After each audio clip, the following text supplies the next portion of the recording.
welcome on in, everybody, to Jay Bird watching on this Wednesday afternoon, right before the end of the baseball season, as we are heading into Game 2 of the World Series between the Houston Astros and the Atlanta Braves, with the Braves up 1-0 on the Houston Astros after last night's win. We'll dissect that in a little bit, but first, we are the official podcast of Jay's Journal. Check us out there, even though I've forgotten to post some articles recently on it. That's my bad. And Stadium Scene as well. But this all wouldn't be possible without my co-hosts, Craig Borden and Chris Key. Gentlemen, how are you doing this evening? Lovely. Oh, we're very well. Very well indeed. It's actually a bright, sunny day here in Rochester for the first know. time. It actually was. fucking Freaking me out. I know I'm only across the pond from you guys, but I was hoping there's some sunshine going up your way too. Oh, yeah. Yeah, it was beautiful here today. It was like 16 degrees outside at one point, 16 Celsius, which I'm not sure what the conversion is to Fahrenheit. So we'll say that's okay. For this, yeah, right around there. It's probably very similar. For this time of year, that is perfectly fantastic. And you can't complain, especially after it was like raining for the past like 3 days. But yes. The only fun part was we were cooking bacon for BLTs tonight, and of course, this is one of those inevitable things. Bacon grease goes everywhere, and sure enough, there was fucking smoke everywhere in the house. So we had to open up every window, and it's only that cold out. yeah, of course. As soon as that sun goes down, and we're in October, almost November, it gets chilly, and that means that it's the height of the World Series, which we are in right now, gentlemen. Last week, we were wrapping up our predictions for who would make it into the World Series, and I believe, Craig, I'm not sure if you remember who we all picked, but I believe we both did have the Astros and the Braves when it was all said and done. Not that means anything, because we kind of repicked after every series has gone by and every game has gone by, and whenever we record, whether it's Wednesday, Thursday, but whatever, we got it right. It is the Astros and the Braves. Chris, you're unable to join us last week, so I want to start with you. What have been your thoughts on the playoffs so far? We only have, a max possibly of 6 games left of this baseball season before we go into a world of uncertainty with the CBA agreement. But how about the start the World Series got off to last night, especially? Charlie Morton breaking his leg and still making a couple plays, getting a couple outs. Wow, that was nuts. Yeah, so let's start first and foremost. My prediction is I choose the Astros and the Braves to get into the World Series. So we're 3 for 3. Right. Yeah, sorry. Yeah, I guess. I don't know. I didn't catch much of the game last night. I kind of just skimmed through some of the highlights. So, like, the Charlie Morton thing isn't that absurd? Like, a guy breaking his fibula and then getting 3 more outs, let alone striking out Jose Altuve in the process with that. That's pretty damn impressive. Tail of the tape on this one, like, it's going to come down to how well can the Atlanta Braves starting pitching carry this team, and how far can the Houston offense pick up their bad pitching. Yeah. I think that's just about the story in all this, let alone all the sideshow and antics that are going on with the rest of it. But if we keep it just to the ball team, or I don't even want to say ball teams, but just the on-field play, is the Atlanta pitching just good enough to stave off the Houston Astros offense? And Atlanta hasn't let us down yet. So I don't know. It's a tough call, but if Bregman and Altuve and Gurriel really get going, it's tough to bet against them. Atlanta could be in real tough, real fast, because that Houston offense is, I don't want to say a lot like the Blue Jays offense, but they can put up 4, 5, 6 runs in an inning really quick. And in the playoffs, that's hard to come back from. It sure is. Craig, how about the NLCS that Eddie Rosario had? That was some like next level stuff from a guy who some thought could be a Blue Jays target last offseason before the whole George Springer signing. But man, he got traded a little bit right at the deadline or right before the deadline from Cleveland over to Atlanta. He rehabbed, spent a whole bunch of time in the minors, and then wow, I wouldn't say he's come out of nowhere, because Eddie Rosario's had some good years in the majors with the Twins, and he was all right with Cleveland the last little bit. But Jesus, that came out of nowhere to steer them to the World Series, didn't it? Eddie Rosario is one of those guys that's always been an enigma to me. He's either one of the best players in baseball or he's like not a thought. There's Right. nothing in between. And it's just he's super streaky, but to the point right now he's riding the wave. And could the Braves hit better on any of their trades or any of their acquisitions, especially on the guys that they picked up since Acuna went down? Who, ironically, I heard he was technically active for this series. Has anybody read that, or am I the only one? It baffles me because they're saying May for his actual return. So I guess whatever, threatening. But to that point, I just can't believe Rosario's came on to this point. And watching him that's the kind of stuff that I love about baseball. Somebody always finds a way in the playoffs to turn around and shine. And 9 times out of 10, it's not the guy you would think of. It just seems like there's always something. It's like Kelly Gruber all of a sudden hitting a home run in 1992 after he was in the biggest slump since the All-Star break.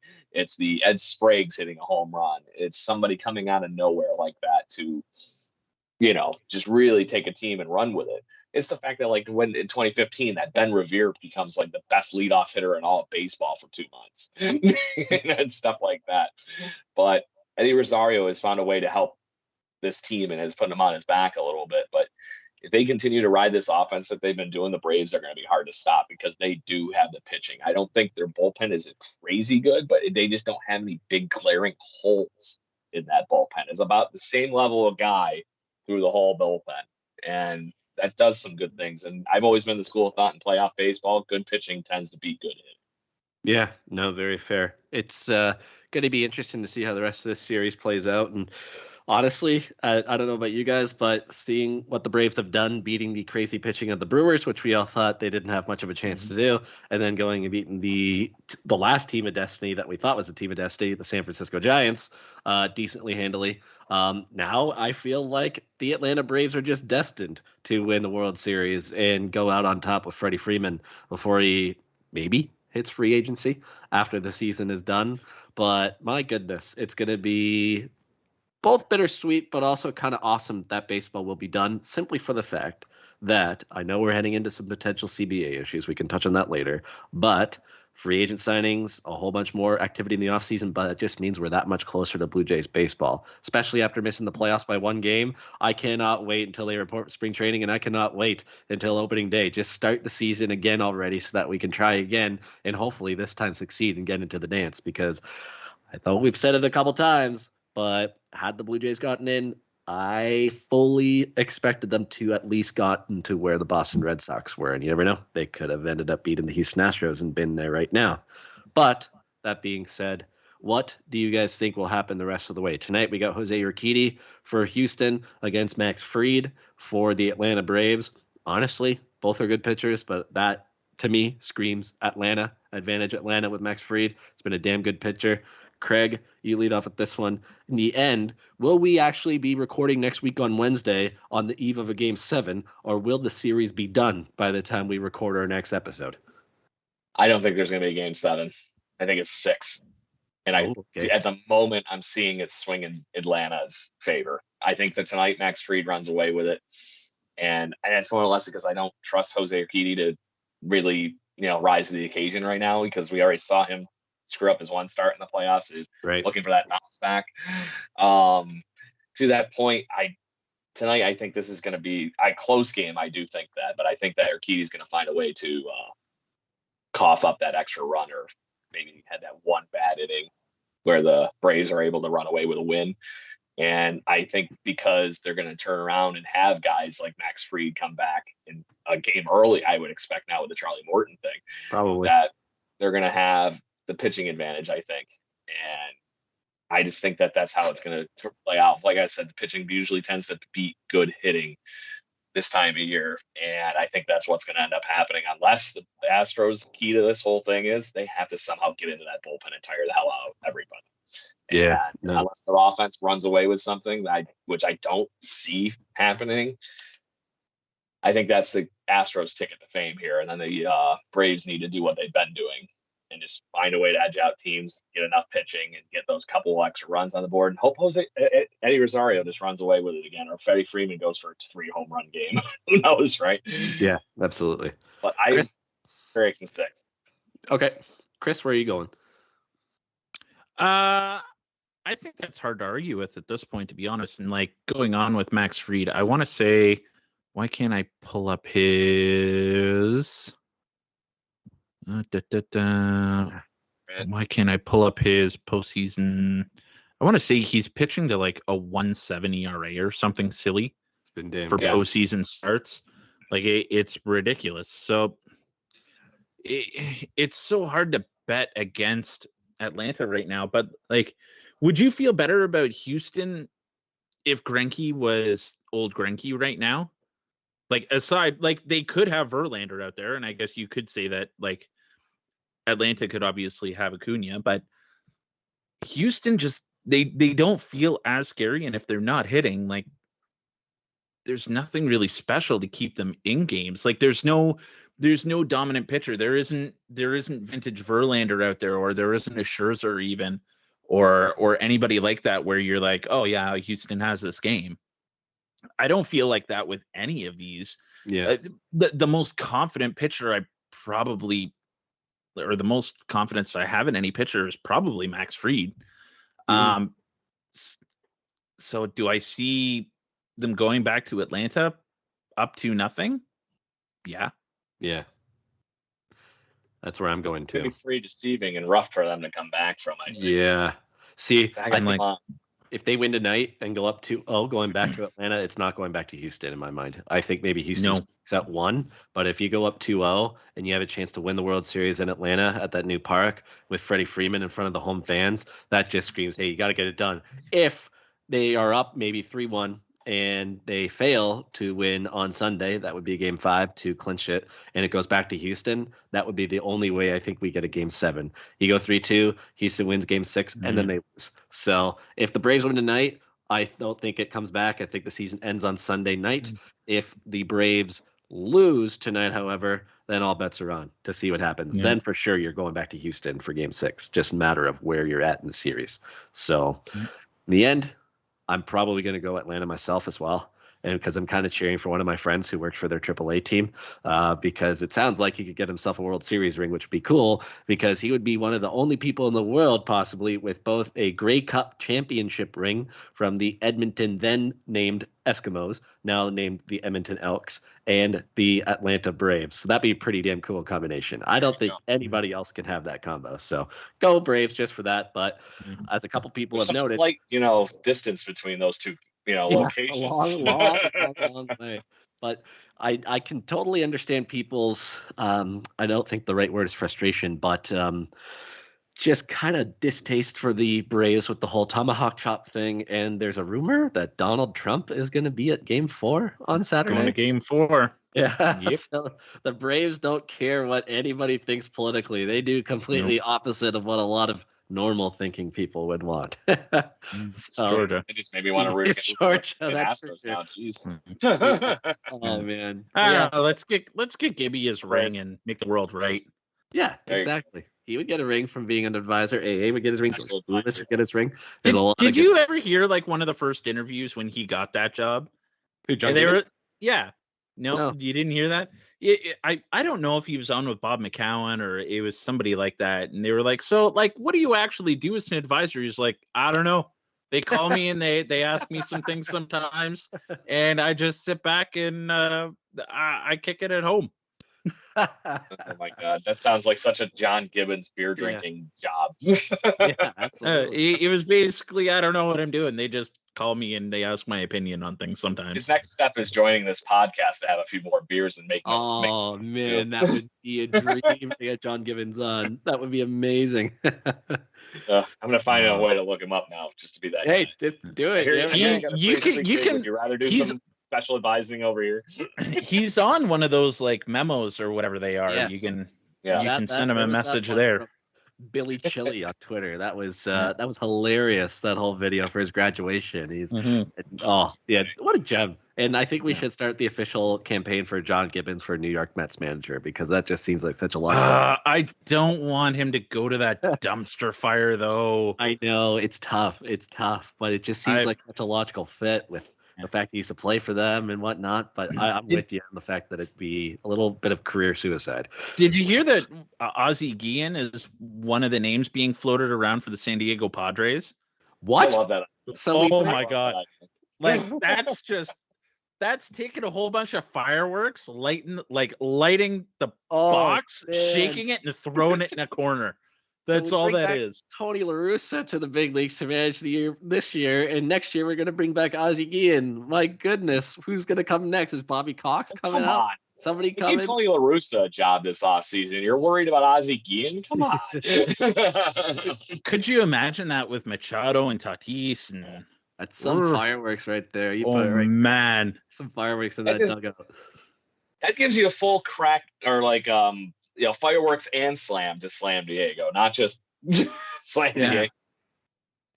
As completely off topic, who, if there's a manager out there right now to lead a team like the San Diego Padres after winning the last 2 off seasons, I would almost say, and having an absolute disastrous season, I would say, for them at least, what kind of manager do you see them picking up, and who's out there that would fit the bill?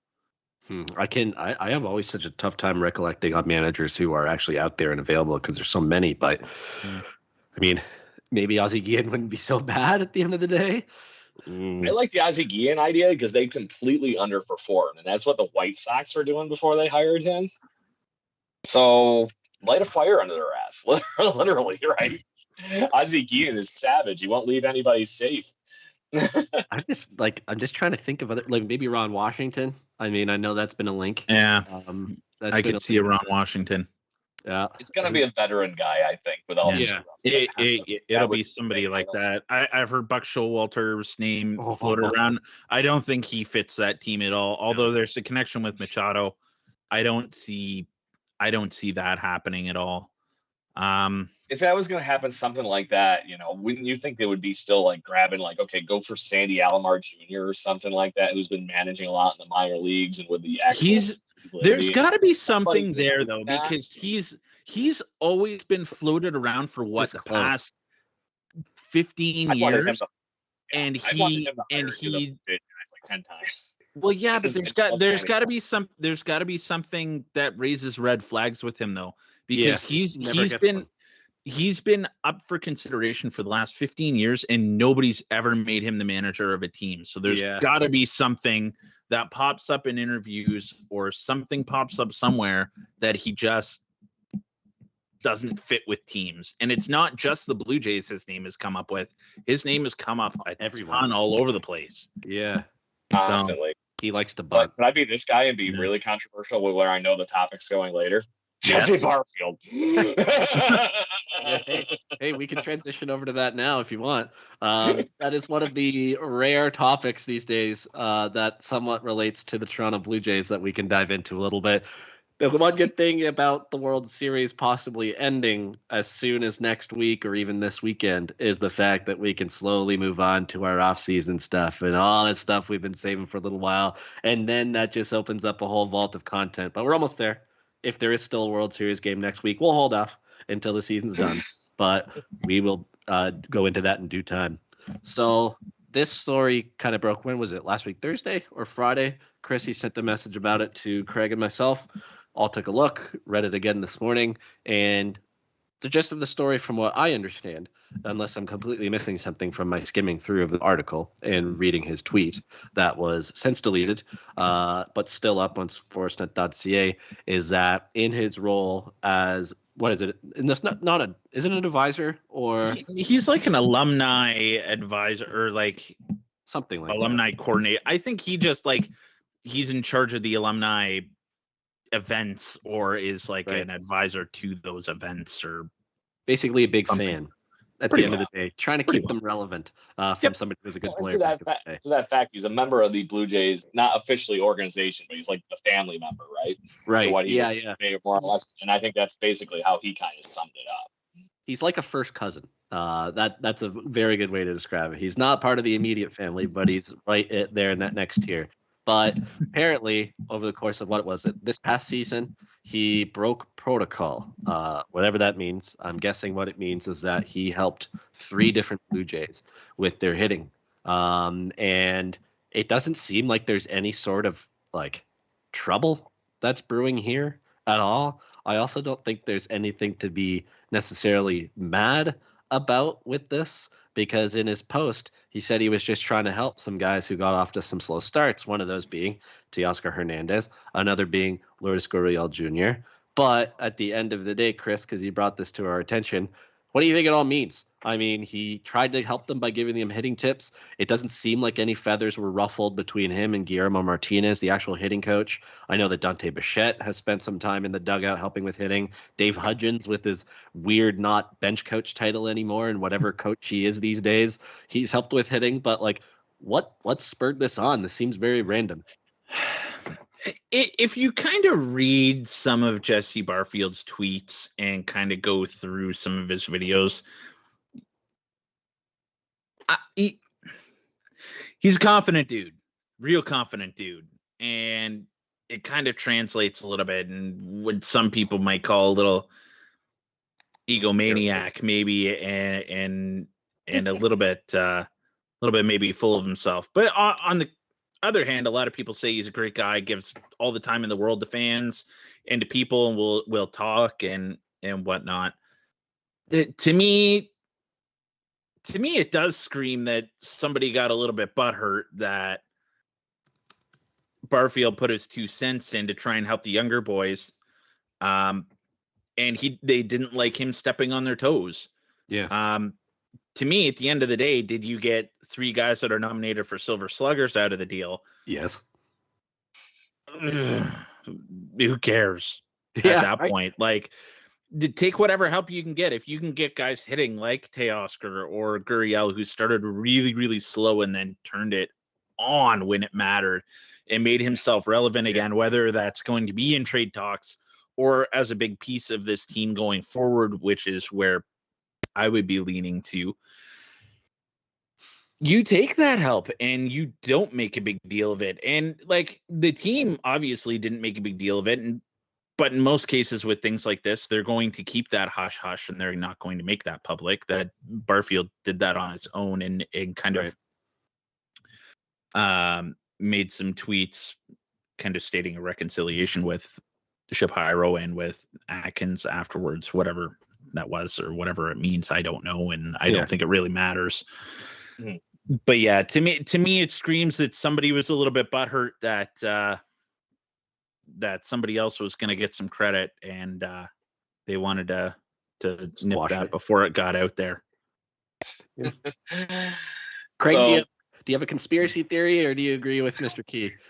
I don't have a conspiracy theory, but I'm a person that I've actually chatted on Twitter with Jesse Barfield, and funny enough about hitting.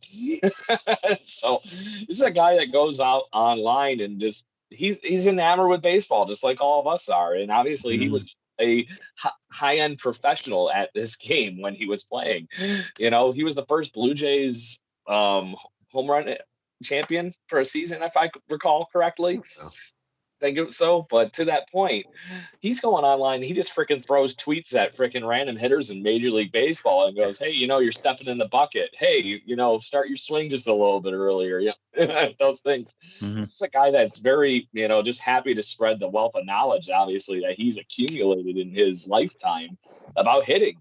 And to that point, if he saw something, and to the point of, I believe the exact quote from him was somewhere in the ballpark, if you saw your child drowning and you knew you could help, you're going to help. You're not going to sit there.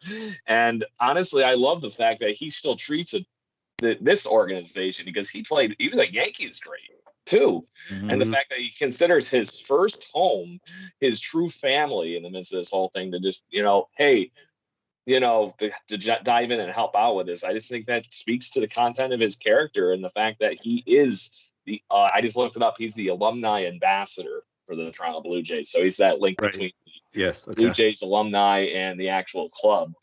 To that point, like I said, if you have any advice that's ever, sometimes some people are just too close to the project and it has nothing to do with what they know, don't know, anything like that. It's ding, ding, ding. What a second set of eyes. I'm an engineer in my daytime life outside of, not knowing anything about actual baseball. But there's so many things. It's done in a team effort. No matter what project you're working on, if you're trying to live in a vacuum and do everything exactly the same all day, every day, maybe that's not right for someone. And maybe it really isn't going to fix the problem. And with these, quote unquote, 3 players that he helped that we have, since heard of that are pretty much the best parts of our lineup, he found those couple of things that they were missing. And, maybe it was just a few text messages or phone calls or whatever it was, like he said. And next thing you know, a couple of videos he sent them. He posted 1 or 2 of the videos. They were actually really informative if you saw them. Like I said, the guy is a freaking girth of knowledge. Yeah, he's a hitting guru. Like if there were kids out there, young athletes, go look through his Twitter feed because there's a bunch of other videos of this guy showing stuff. Go and watch it.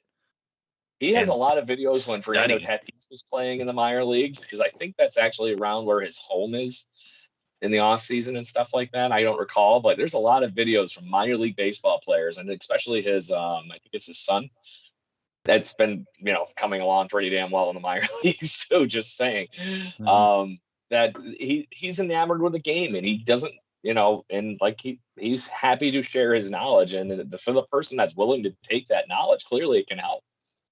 Yeah, absolutely. I don't see anything wrong. I don't see anything wrong with what he did at the end of the day. I don't even know why it came up. I think I agree with Chris in the fact that they probably wanted to squash anything if somebody was going to speak up publicly.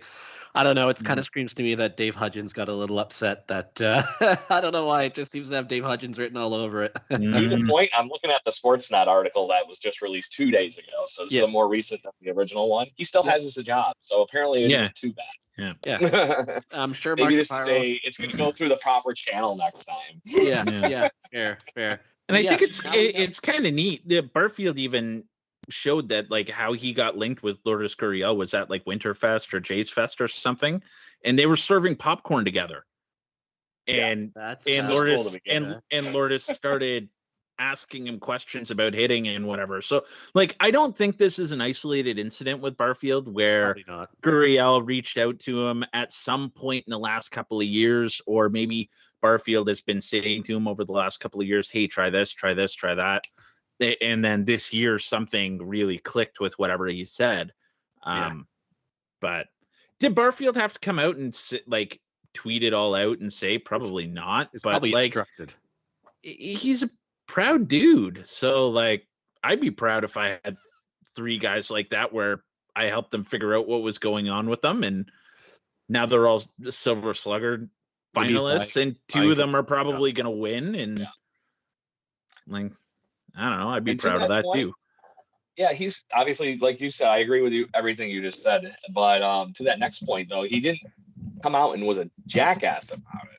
No, that was one of the classiest, well-written letters I've ever seen in my life. And for obviously a situation that was not the best to be in, but whoever maybe did get upset about that whole thing, if you were reading that after the fact and all that kind of stuff, which I'm assuming he also got a formal apology for, that says it all right there. It's the content of his character, and the fact that he even talks randomly online with goofballs like me, I thought that was amazing. He's just that kind of a nice guy. No, do you think he's up for a batting or a hitting coach job? That's what I'm thinking. Is there some sort of hidden motive here for him to release, especially the names of the 3 players? Is he trying to get in somewhere else? Is he trying to get in as the hitting coach? I think he can get a job though without even trying that. Probably. You know what I mean?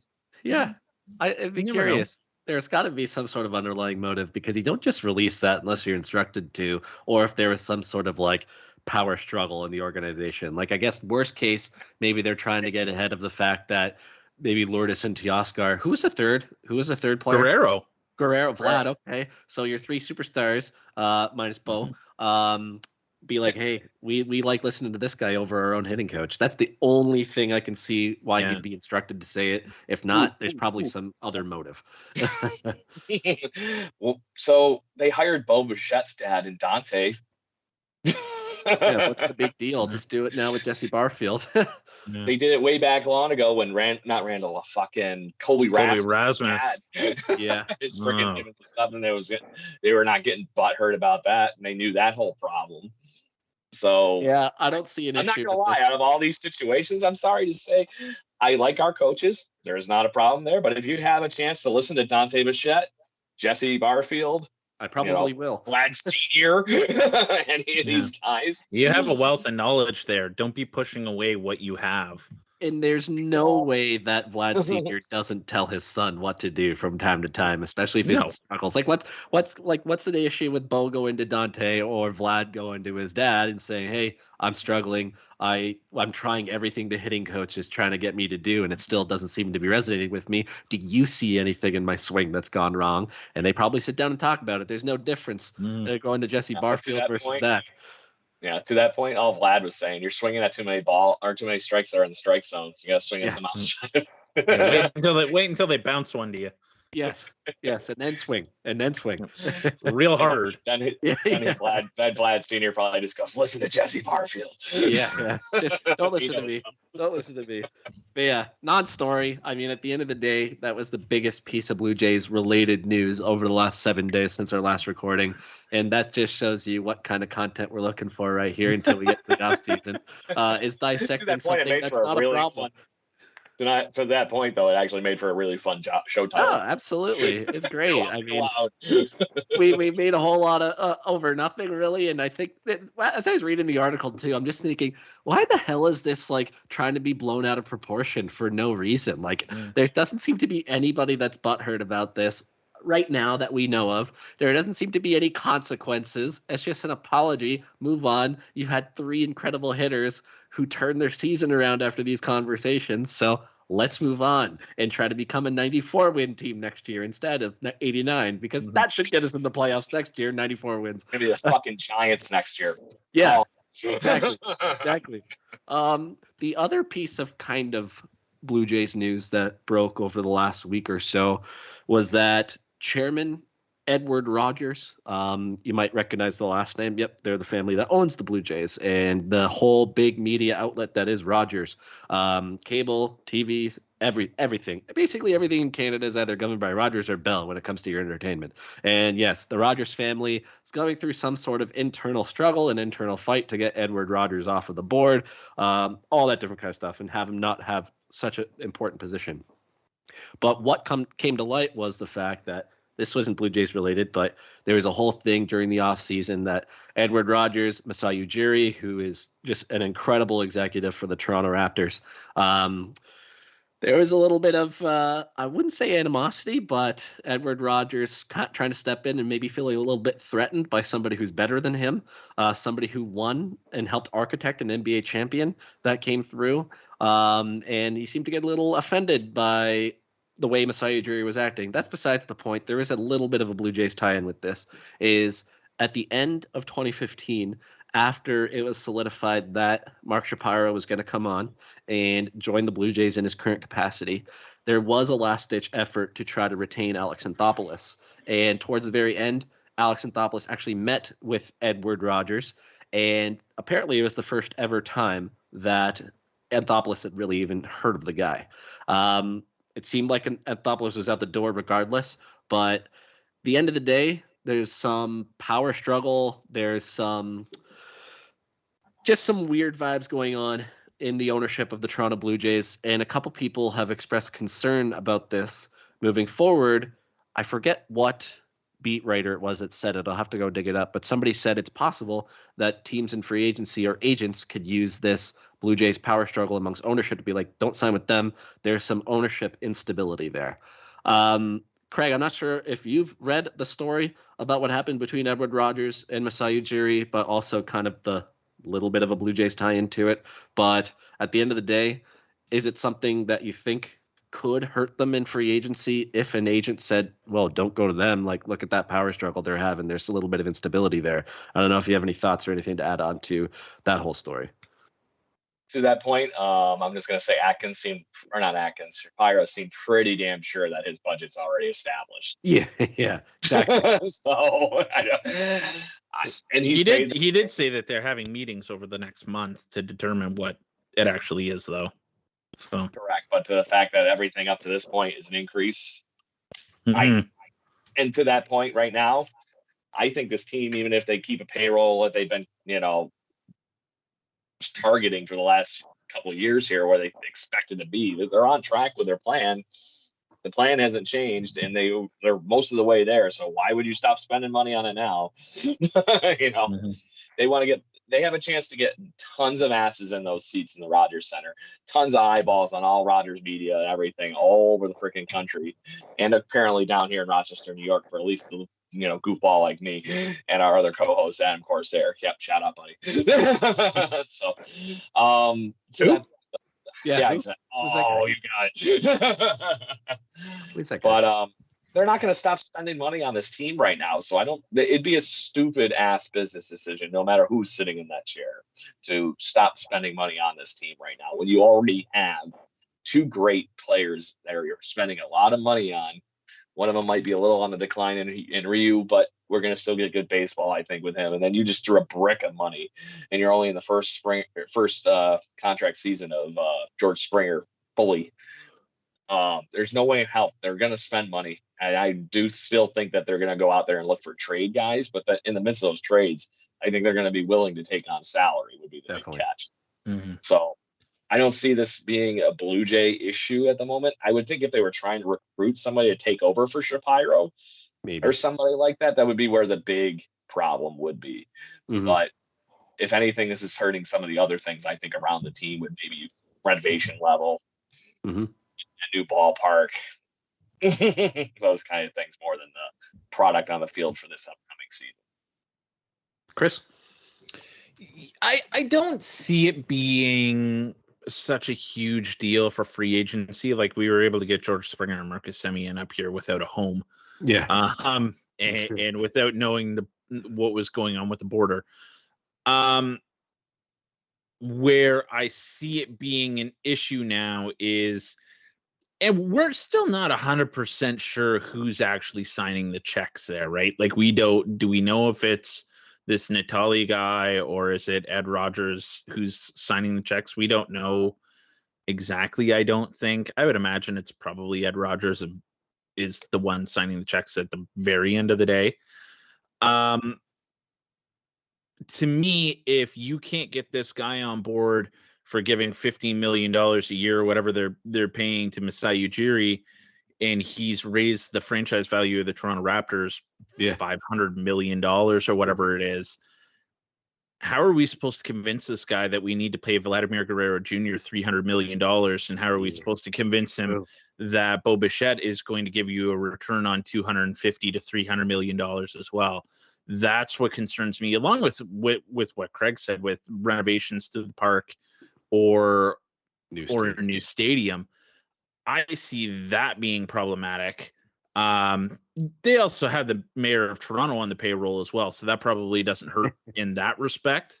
As the mediator or whatever the hell he is, making $100,000 a year from Rogers to get involved with the family issues, standing in the middle of it because whatever. I do see it being problematic, though, with trying to retain these guys for such high numbers. Right. I'm not, at this point, reading this stuff, I'm not confident that they will shell out that kind of money. That could change very quickly, obviously. But it's hard to see it right now, and it's hard to believe it until they do it. Yeah. That's fair. That's absolutely fair.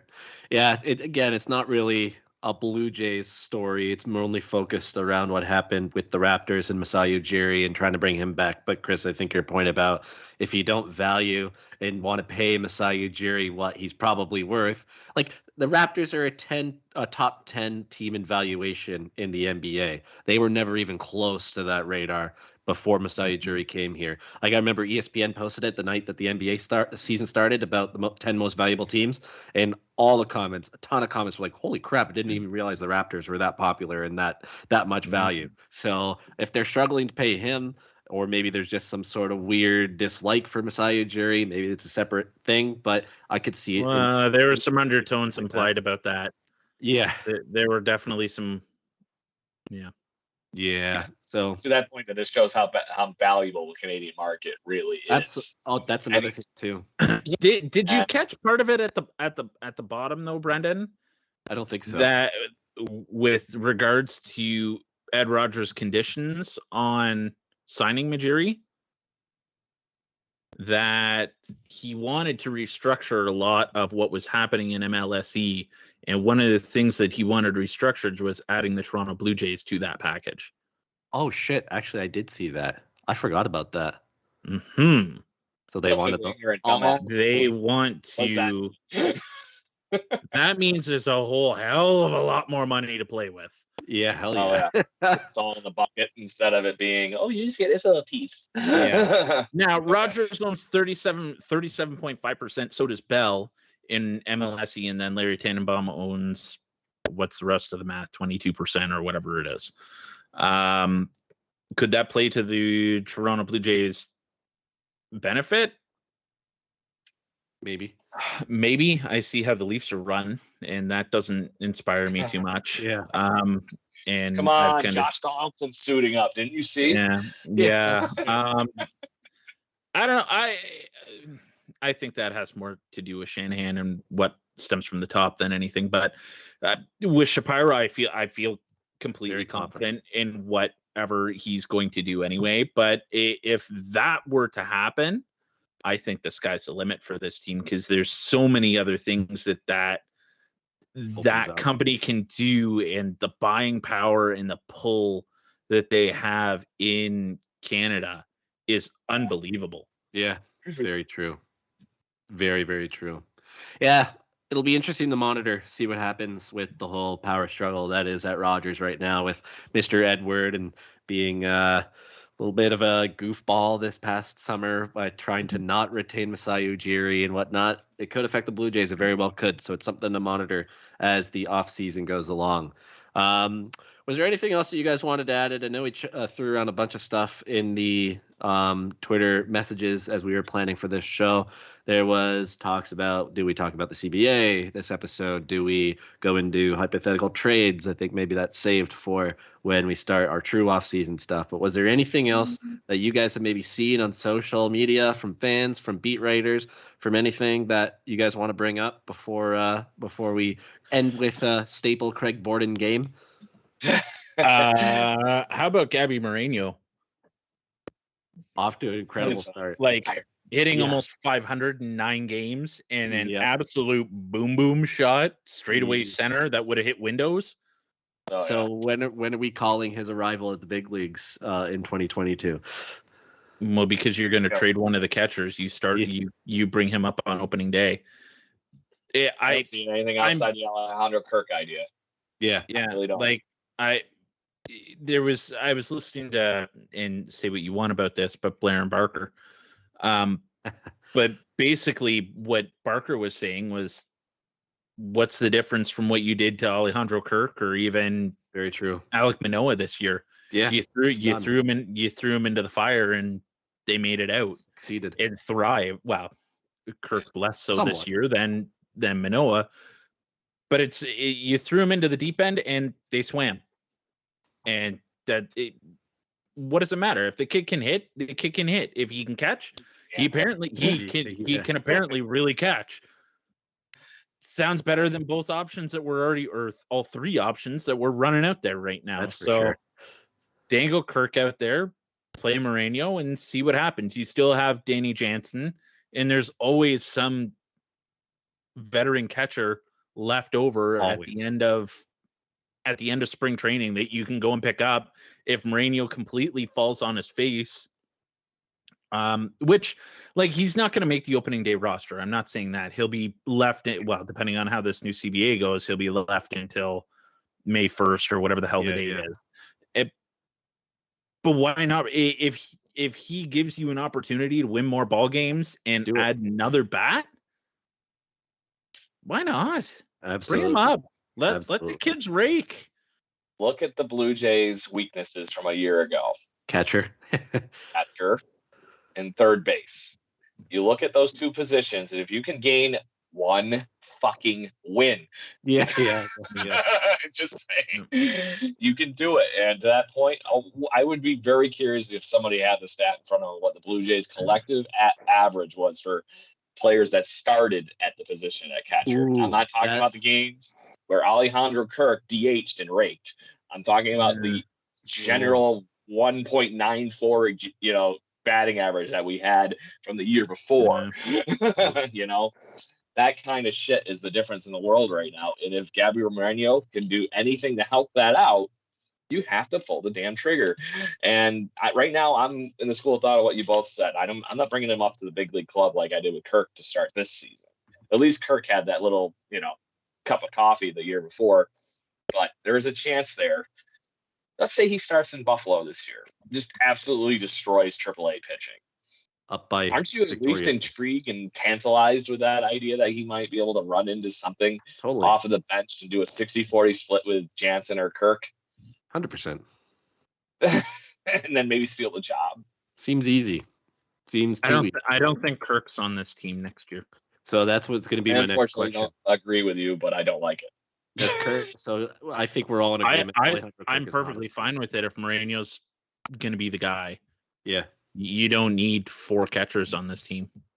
Yeah, and unfortunately, and apparently Moreno's hot spot. He doesn't have any trade value. Reese McGuire doesn't have any trade value of anything other than a backup catcher. Yeah. So Kirk's your guy that could be a real catcher. Moreno played some infield this year before he got hurt. Did he not? Was it first base or third base? I'm pretty sure it was third base.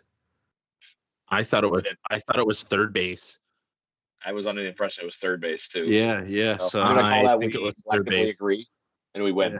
Yeah. I want to say, he played some third catch. Oh, he played one game at third base. One game. Yeah, apparently. Well, that's to that point. At least he might be taking some big reps, but I think clearly the thing you're gaining is offense, just like how we were talking the last 2 years with Alejandro Kirk batting. Mm-hmm. So you started going down this path, Chris, and I credit you for this, but the fact that he has 9 hits in 5 games right now, and 4 of those are extra bases. He's got 3 doubles and a home run. Yeah. And it was a monster home run. He's good. It was it was a destroy. Like there's still a cover on that damn baseball. So, but to that point, I know the people on this show know this, but for the average fan, the Arizona Fall League is a very competitive baseball league. This is the best prospects in all baseball, and some guys that are just left over that really want to play really good baseball still and can't play in the major league last year. Correct. And then we saw what he did, and then he ended up not only did that, but didn't he play in the Dominican League right after the fall? Yeah. So Vlad basically had all year long baseball last year, and that's why we got to see the best of that, I believe, because he worked all these little kinks out because he had a really rough Arizona Fall League. Yeah. I'll bet you Moreno goes to Dominican or something like that as well this year. Wouldn't be shocked. He only played 30 games this year. Yeah. 37 games. So yeah, he'll be on the team that he's talking with right now too. There's 2 guys on that team that have 14 RBIs, 13 RBIs. And one of them is Juan Yepes. That is, I can't recall what team he plays on. And then Jeter Downs, who is one of the top 100 prospects in baseball right now. So he's in that same conversation on that team he's playing on in the Arizona Fall League. That's one of the best hitters on that team right now. Absolutely. That will be something to monitor as the offseason goes along and what happens. But I think we're in agreement, and there will probably be, because Craig, you know this from the last couple of years, there's usually one big hypothetical trade episode per offseason. Like a couple of years ago, it was Nolan Arenado. I forget who it was, like even 2 or 3 off seasons ago. But I'm sure that when that episode comes, Alejandro Kirk's name will be thrown into there as a potential package. And I don't think people will be upset if it brings back that level of a player. Those were always our most, before our obviously joining with Fanside and Jay's Journal, those were always our most popular episodes. So everybody loves rumors. Sometimes the off season is better than in-season content because people get into their routine. They want to watch the games. They're like, hey, just win. Doesn't matter what everybody else has to say. It's the rumors that get people going. That's for sure. Yeah, and then you can join in the conversation with us. Get on this Twitter board and just freaking argue. Yeah, come on. What a guy you want us to talk trade with and be like, yo, what the hell? Why aren't you talking about this? We're here. So, Craig, as we normally do during the regular season, and Chris, you know this because every pick of yours was Robbie Ray for the regular season. We do picks to click. Craig has kind of thought of something else to replace that for the off season. So, Craig, why don't you run with it to end the show? Yeah, we're gonna think of something stupid basically to do as a goof around thing at the end of every show, where we can just have some fun and create some Twitter content. Twitter content at the end of the week here, and like carry over whatever, and goof around and have some fun with off-season baseball. And we've done already like kind of like almost like a Darwin level awards thing for you know some of the stupid things that award random people on our bench basically. Last week we had Chris Henderson of Jay's Journal and country music fame on the show, and because we all three of us had previously written together on Jay's Journal. We played a game on trying to name the most popular articles the three of us have had over the years while we were writing, and the results were rather ridiculous and stupid. So we're just going to keep this fun going. And the game I thought of this week, and obviously anybody on Twitter that has any good fun ideas, we're going to goof around with this too. Put in your 2 cents if you have any fun ideas of games we could play with you and the fans and on this show with our guests. Obviously add your 2 cents and we'll play. But this week, gentlemen, we are going to play first off, the best piece of Blue Jays memorabilia you have, and then the most obscure and random piece of Blue Jays memorabilia that you might have in your personal collection. And I'm not talking about that Minoru Kawasaki jersey behind you, Mr. P. I'm just kidding. There's no Kawasaki. You don't have like a bobblehead of him yelling, "I'm a Japanese." No, I do not. No. I'm glad they didn't make one either. No, Mark DeRosa owns that. Just saying. People would have been lined up to Scotiabank Arena for that. Wild for that. Camping out the night before. Easily. You have your Raise the Bar with Della Bar shirt. Just questioning. I wasn't that one. Remember when they were trying to send Michael Saunders to the All-Star game and they had like the vote Saunders, so it was like a target? I had one of those. Or whatever, right? But I wouldn't call that my most obscure or my best. I got to think of the best. I already know my most obscure. But I'll save that for later.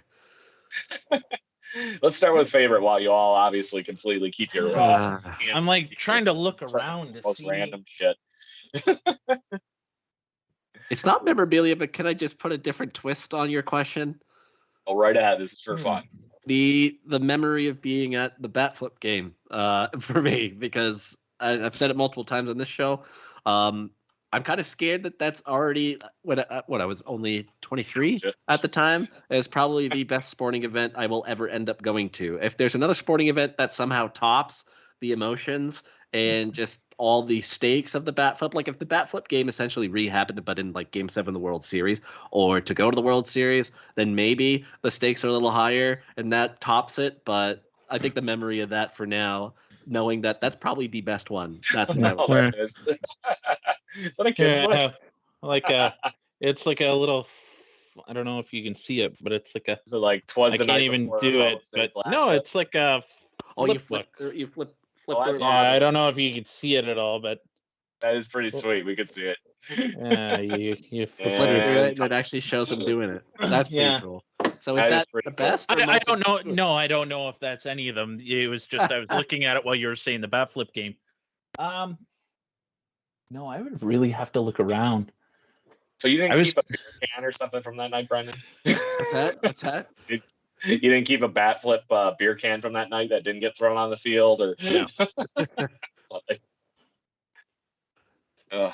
I would have lost it. Didn't steal a lapel pin from Harold Reynolds or something like that. Yeah, no. I would have lost the can that night too with how drunk I was after that. You should have just went, well, this welt came. Yeah. From tripping and falling down the ramp leaving the ballpark. All right. Do you want me to give you my most obscure? And this will maybe go for most obscure. Or name, if you know both, go for both of them.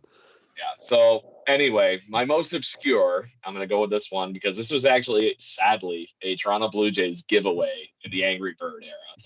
I have a Ted Lilly Pez dispenser. Oh, that's pretty cool, actually. Yes. That's really cool. 4 of them. What? Does he have a black eye from Gibby knocking him out? Oddly, the Pez dispenser body is in the Black Jays jersey. Wow. So, what year would that have been? Because Lilly was on the team from 2003 or 2002, 2003 to 2006? Something like that. it was obviously a couple of years after we got him, but really all the stuff we have back then, all the failures we had on those teams, it would have been like the only person you could have gave a weirder award to was like by giving like out freaking Miguel Batista freaking No, boy.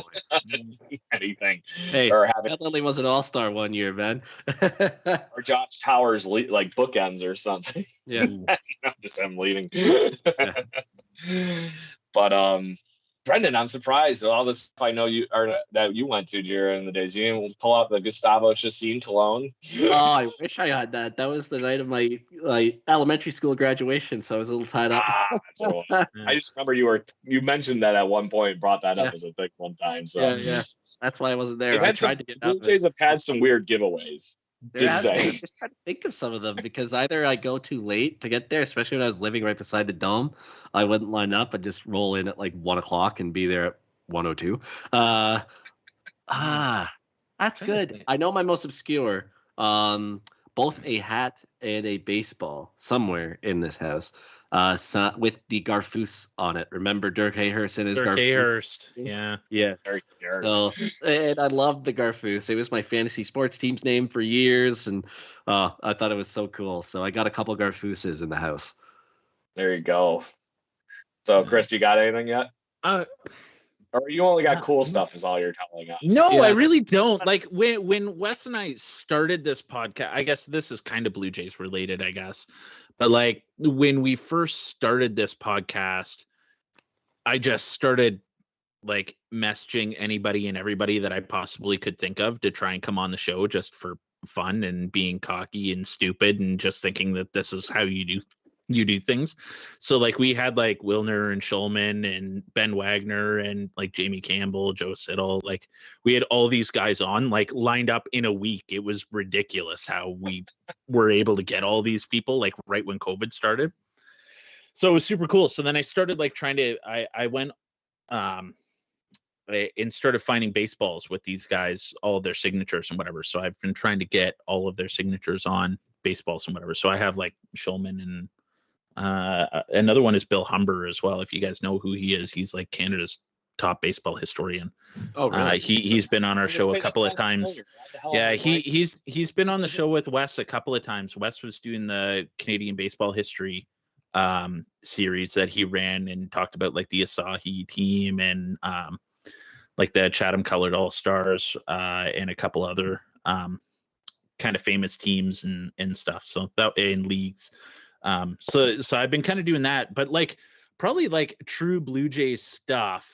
I remember when I was really little, it was shortly after the Blue Jays won the World Series, and Brendan, you would know Conestoga Mall. Yep. But this is like, it was nothing like what it was. Such a dive. Yeah. It was such a crappy Nice mall now. at one point.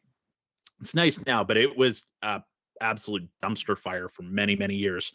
And I remember my mom was there and my great grandparents were there, and we went early because there was a Pat Borders like autograph session, and he was there. So we got there super early, and we sat down for breakfast in the food court, and I was like sitting there 3 years old or whatever with my little Blue Jays hat on and shirt.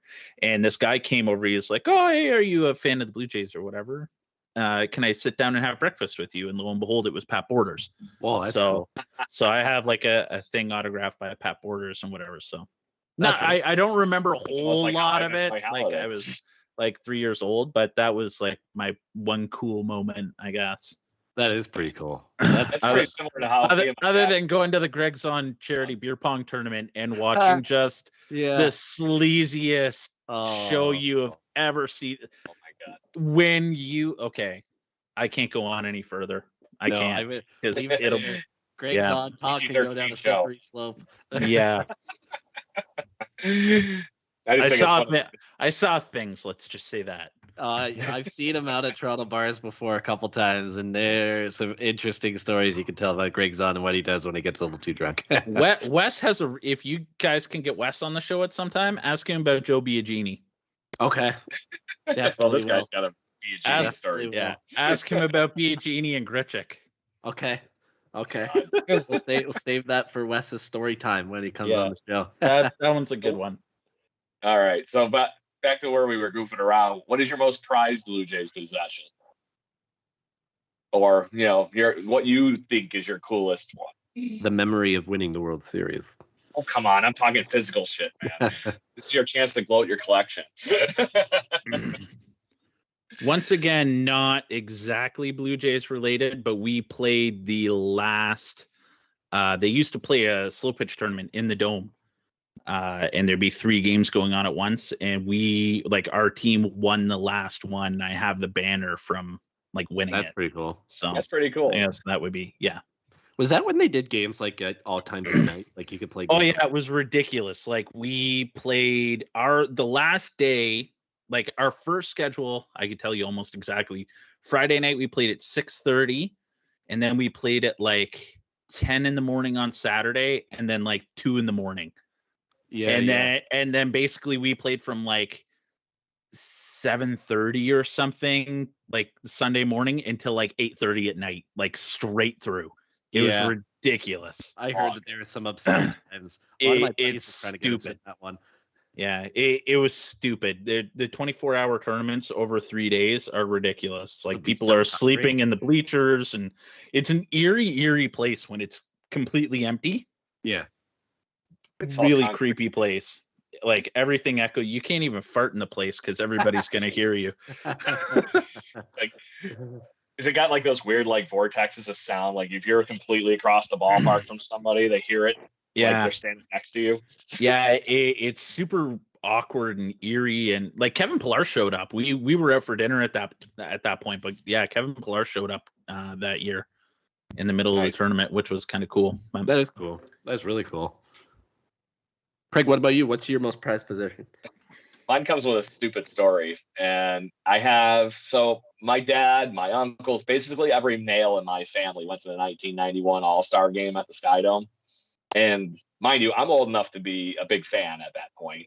I was born in 84, and I'm sitting there going, well, where the fuck's my ticket? So they're like, oh, you're staying home with mom, and I'm like, what the fuck? And so all my relatives and everything and my dad go to the ball game, have a great time. He comes home with a 1991 All-Star game ball, and he goes, here, I got you a gift. Hands me that, right? And I'm like, oh, that's it? You get a $3 ball? Okay. So many, many, many years later, Joe Carter happened to be here in Rochester for Toronto Blue Jays night. They had a bunch of Toronto Blue Jays alumni here, Joe Carter being the headline for a Rochester Red Wings game against the Buffalo Bisons. And in the midst of that, I'm like, I'm going to get Joe Carter's autograph on this ball, just to, rub on the fact that I met Joe Carter and had a conversation and to my dad. Right. So I take him the ball and I show it to him, and he goes, wow, I haven't even had anybody ever want me to sign one of these. Well, I'm like, that's because I got to tell you a story. And I told Joe Carter the story that my dad, went to the ball game with everybody without me, brought me home the ball. And I'm like, now I'm going to go give him this baseball. And he didn't want it because he just, I bought that for you years ago, kind of thing. So the fact that Joe Carter got a chuckle out of that story, I thought was hilarious. That is pretty sweet. That's up on my mantle, and I got a picture of him with it, with me and him holding the ball. That was what I was playing. I keep it and giving the ball to my dad. And so it was just fun to be having that little story around with it, and the fact that I got a picture of Joe Carter laughing hysterically and then with me. Yeah. There's always a bunch of good baseball stories that people can rehash. That's the one good thing about that sport. That always has a lot of breaks and time in between pitches and in between actions. Is there's always good times for stories, especially with how long the season is and how accessible the players can be. It is all around a lot of good baseball stories that people can tell from their years of being fans. Was there anything else that you guys wanted to touch on before we do 2 claps and a Ric Flair? If you are ever looking for good Toronto Blue Jays memorabilia, you need to go to spring training. Yeah, got more stuff from Dunedin than I have ever in anything else, and some really random cool stuff. And with the players being even in the new ballpark, even in the new ballpark that they renovated and everything, the players are boom right there. It's going to be interesting to see when the COVID stuff loosens up a little bit on how things can get back to normal in Dunedin for that, because that is still one of my favorite things to do as a Toronto Blue Jays fan. Period. Well, it's Florida, so Yeah, I don't think there's normal there ever again. We're open for business. Come on down. What was they were the one of the, I think it was the governor of Florida, said to all the boats there, off of California, that with all the things that, basically we use in North America that come from China. No, just come on over here. We'll take care of that. It's like, okay, open. What? The retirees going to get on their scooters and unload fucking pallets from ships? Or don't worry about it. Not to mention there's this giant landmass in between that side of the United States and the other, and there's like only really two ways you can get there: the Panama Canal, and pull back all the way around. Don't worry about it. Chris, anything you want to add before we wrap it up? Nothing that's going to lead down another hour and a half rabbit hole. We'll save that for next time, so there's more content. All right, guys. Just an hour. Yes, perfect. We milked this somewhat content cow enough for this evening. Thank you everybody for listening. As always, make sure you check us out on Jay's Journal when I remember to post the articles. When we're starting to get big, leave us reviews, whatnot, and check out Stadium Scene as well. Always got to shout them out. Always retweeting our stuff. Great podcast aggregator of content there. But gentlemen, let's end the show how we always do, with 2 claps and a Ric Flair. Ready? 1, 2, 3, go! Woo! Let's go, Blue Jay.